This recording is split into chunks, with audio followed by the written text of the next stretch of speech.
Aujourd'hui, je vais vous présenter et vous montrer quelque chose de vraiment rare. Quelque chose dont il n'existe probablement qu'un seul exemplaire au monde. En tout cas, c'est le seul que j'ai jamais rencontré.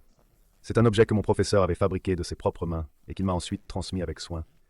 Il s'agit d'un sabre Shingi unique en son genre, que nous appelons Daifatsi. Et le voici devant vous. Maintenant, laissez-moi vous raconter un peu d'histoire à ce sujet. Il s'agit d'une épée que mon maître a fabriquée avec soin, en suivant méticuleusement les instructions transmises de génération en génération. Véritablement unique, elle a été spécialement conçue pour le Shingi et lui a été transmise de manière très particulière. Il s'est assuré qu'elle soit fabriquée selon des paramètres précis et détaillés qui lui avaient été communiqués avec soin. Comme vous pouvez le voir, c'est une arme assez grande et impressionnante. On pourrait dire que c'est une épée droite, mais pas forcément au sens traditionnel. On pourrait dire que c'est une épée droite parce que sa lame est droite. Regardez la pointe ici, elle ressemble au sommet d'une épée droite, mais avec une grande lame. D'ici à ici, la pointe est aussi à double tranchant. Ici, vous voyez un double tranchant qui se termine par une pointe centrale, comme la plupart des épées droites. Cependant, à partir d'ici, il est en fait à simple tranchant. Ce côté continu a une lame continue, tandis que ce côté-ci est une lame épaissie, qui n'est pas aiguisée.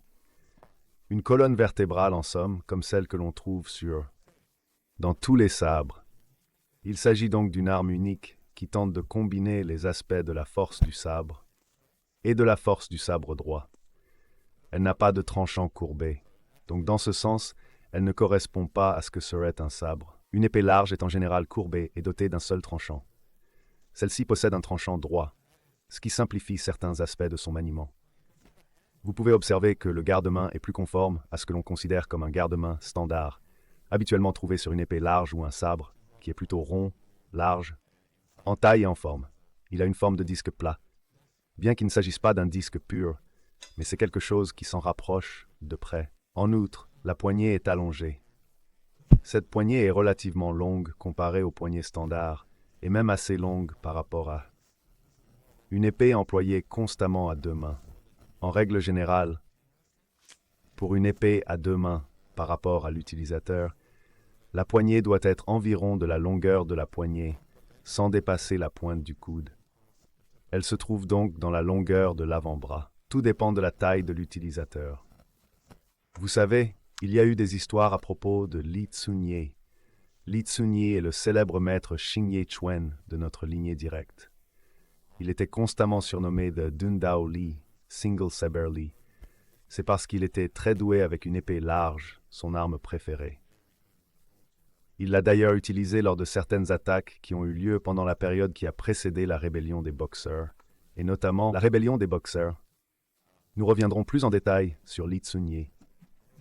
On raconte qu'il a fait fabriquer un type particulier d'épée large ou de sabre, différent du sabre standard. Ce sabre combinait des aspects de l'épée droite et de l'épée large, et possédait une poignée plus longue, permettant une utilisation à une ou deux mains.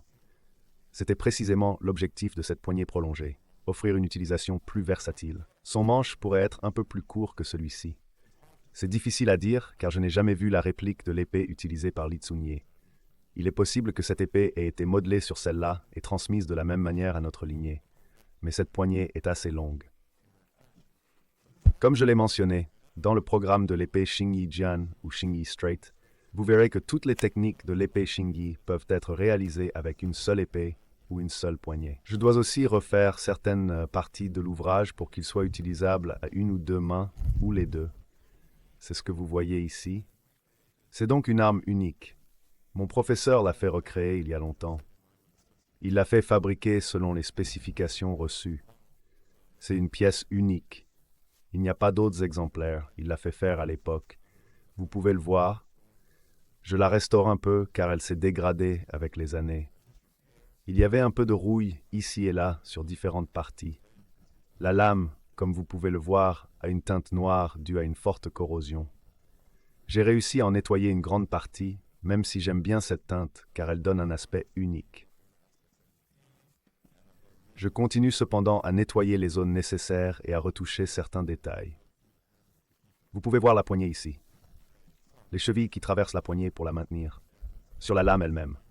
Certaines de ces chevilles ont disparu et d'autres sont endommagées. Certaines sont vraiment abîmées. J'en ai fabriqué de nouvelles et je vais restaurer un peu le bois puis envelopper soigneusement le manche, remplacer les chevilles et terminer la restauration pour préserver cet objet pour les générations futures. Mon professeur me l'a donné, parce qu'il souhaitait me le transmettre. C'est assez rare, je le garde précieusement. Celui-ci n'a jamais été aiguisé. Mais il est si lourd que même sans aiguiser, il peut vous entailler. Il a une grande masse et poids. Sa géométrie est vraiment adaptée pour hacher, tailler, percer et enfoncer. C'est grâce à la combinaison de la géométrie d'une épée droite et large avec un renfort de bois. La colonne vertébrale est très efficace pour percer même des cibles renforcées, sans se plier ou se déformer aussi facilement qu'une Jan standard. Elle a aussi le poids et la robustesse pour porter des coups puissants, similaires à des frappes de hache. La largeur de la lame, entre autres caractéristiques, en fait une arme idéale pour le combat. Elle peut servir à se défendre, bloquer des attaques et bien plus encore. Et maintenant, il est robuste. L'épée m'a beaucoup impressionné, car quand mon professeur l'a fait fabriquer, l'artisan a fait un excellent travail. Elle est d'une seule pièce. La lame est continue sur toute sa longueur. On peut voir la largeur de la lame tout le long de la poignée jusqu'à la base de l'épée. Le pommeau a un anneau. Le pommeau sert de contrepoids et permet aussi d'accrocher vos doigts pour offrir différents leviers en tenant l'épée. Elle utilise des poignées à l'extrémité pour permettre la poussée et offrir divers leviers sur l'épée, surtout avec des prises à deux mains. Mais on peut aussi l'utiliser à une main, puis passer à deux mains si besoin. Elle permet de s'arc-bouter, se protéger, bloquer, etc. J'ai été très impressionné par la qualité de l'acier utilisé et la construction du garde-main.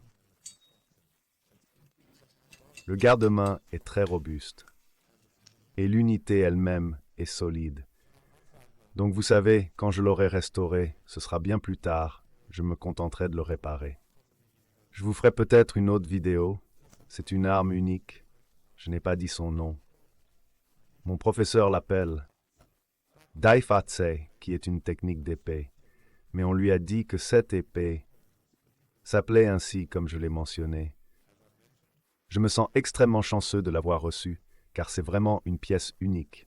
Je n'ai jamais rencontré quelqu'un d'autre qui la possède. C'est un objet très spécial dans notre lignée Xingyi. Comment l'utiliser? Vous pourriez combiner, comme mentionné, les méthodes apprises avec l'épée large et l'épée droite.